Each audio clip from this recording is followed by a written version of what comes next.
Hey, how you doing? This is John Kent with North Pinellas and West Chase Adventure Boot Camp for Women. All right, so eventually the weather's going to cool down, and the same thing happens every single year. A lot of ladies that want to lose weight think, I need to lose weight. Why don't I get on some running shoes and I'll start running? Maybe I'll train for a 5K, or who knows, maybe you've been training, you're going to train for a 10K, and I'll lose fat while I'm doing it. It should be pretty interesting and cool. But you know what? The same thing happens every time.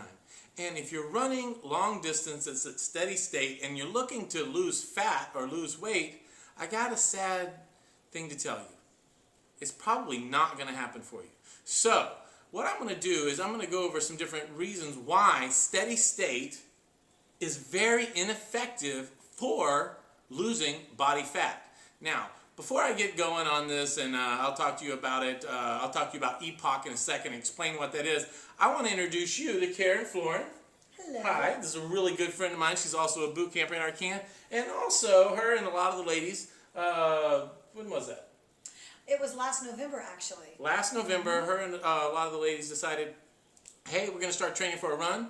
We're going to start running some longer distances, and we'll train together. It should be fun. And probably part of the motivation was probably to get leaner, right? It seems Actually, like a you're logical right. thing would happen. If I start Yes. running, then I'll probably Yes, exactly. way less, and I'll probably get leaner. Exactly. Right? So on top of boot camp, we're gonna run, and you're right. We started out, actually, it was not this past May, the May before, for Mother's Day. We started with a 5K run, and then just having fun with doing that kind And of that was thing. a lot of fun, so it was a good experience. Fun. Yes, it was. Yeah. But then they popped up with, let's do a half marathon, and it's in 12 weeks. So let's. And no chance for overuse injuries, or what I call the dark side of cardio, happening there, but we'll get into that in a second. Yes, very So, true. go ahead. So it was on their bucket list, and they dragged me along, and I said okay. And so a year ago, last November, we did the Women's Half Marathon in St. Pete, and Cool. And, so, did you lose any fat? no, not. It didn't work out the way you No, envisioned. we actually Very all gained. We all each gained an average of 3 pounds.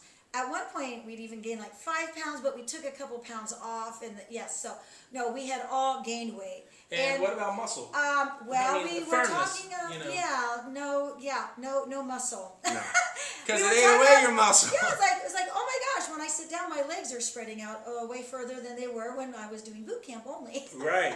So what happens is your body's incredibly adaptive, okay? When you do steady state cardio, what happens is within a short period of time, you're able to go more efficiently for longer distances. But what people don't realize also is your body gets very, very efficient at storing fat that it needs to use for that fuel. It also eats away your muscle, and also you're very, very susceptible to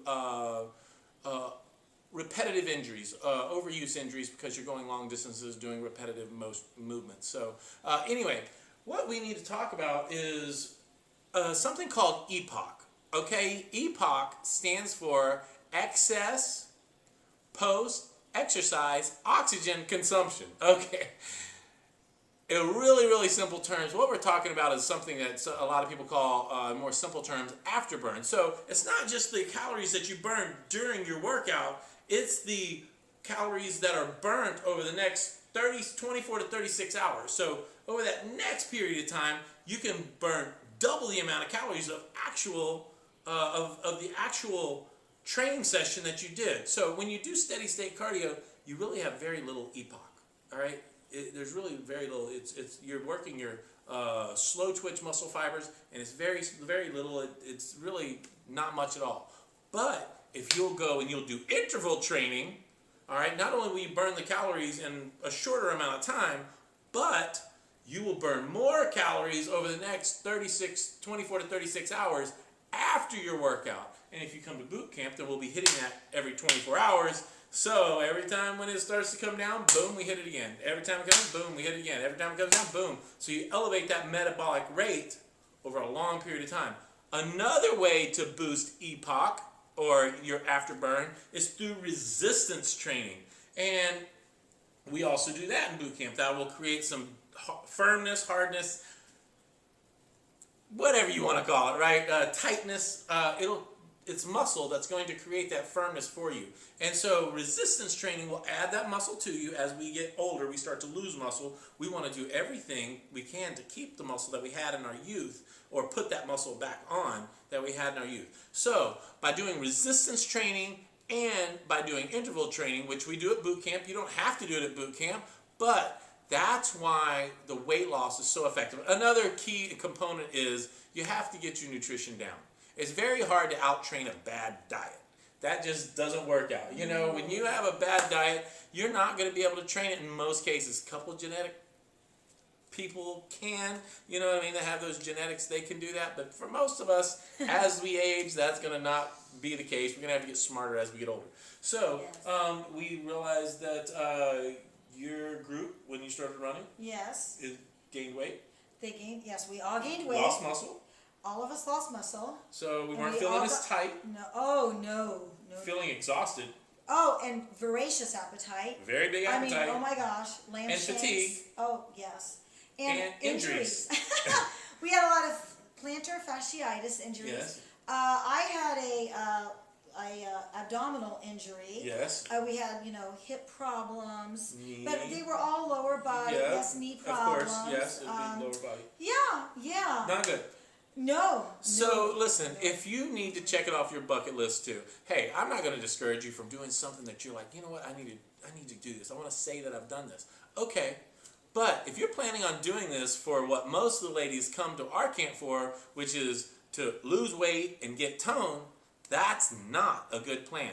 Now, I just want to mention something really quick. You know, injuries can happen doing any type of training. So I'm not saying that there's no injuries that happen. I'm just saying that stress fractures, also stress fractures happen also too when you wear improper shoes, or maybe just some people can wear minimalist shoes. Some people, it's not really that great of a thing for them, especially if you're just running a lot on the hard concrete, pavement.